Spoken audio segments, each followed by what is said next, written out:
Tia Levings, A Well-Trained Wife, My Escape from Christian Patriarchy, is a harrowing yet empowering memoir that chronicles her journey from oppression to freedom. Levings, once trapped in a rigid patriarchal system that demanded obedience and submission, offers readers an unflinching look at the realities of fundamentalist control, the psychological toll of religious extremism, and the courage it takes to reclaim one's life. The book begins with Levings' childhood and early experiences within conservative Christian communities.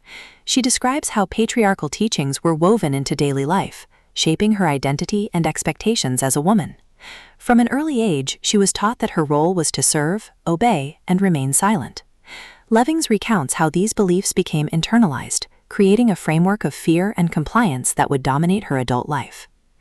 As the narrative unfolds, Levings details her marriage and the suffocating rules that dictated her autonomy and justified control over every aspect of her life, from finances to friendships to personal choices. Her memoir captures the insidious nature of control, showing how abuse can be disguised as godly leadership. A central theme of the book is survival. Levings describes the psychological strategies she used to endure, the small acts of resistance that gave her hope, and the gradual awakening that led her to question the system. Her honesty is striking.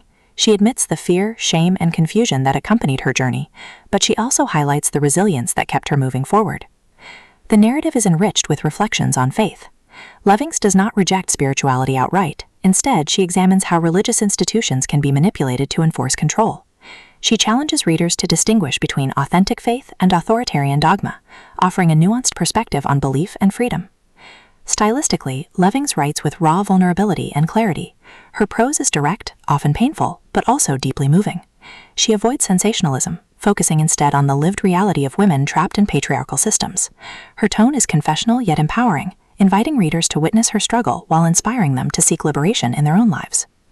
The climax of the book lies in Levings' escape. She recounts the moment she chose freedom over fear, breaking away from the system that had defined her existence. This act of courage is both personal and universal, symbolizing the power of reclaiming agency in the face of oppression. In resolution, A Well-Trained Wife affirms Levings' central message, that liberation is possible, even from the most entrenched systems of control. Her memoir is both a testimony of survival and a call to action, urging readers to confront injustice and embrace authenticity. For readers, the book is both unsettling and inspiring. It challenges assumptions about faith, gender, and power, provides insight into the realities of patriarchal control, and offers hope for those seeking freedom. Whether you are interested in memoir, feminism, or stories of resilience, Levings' work is essential reading.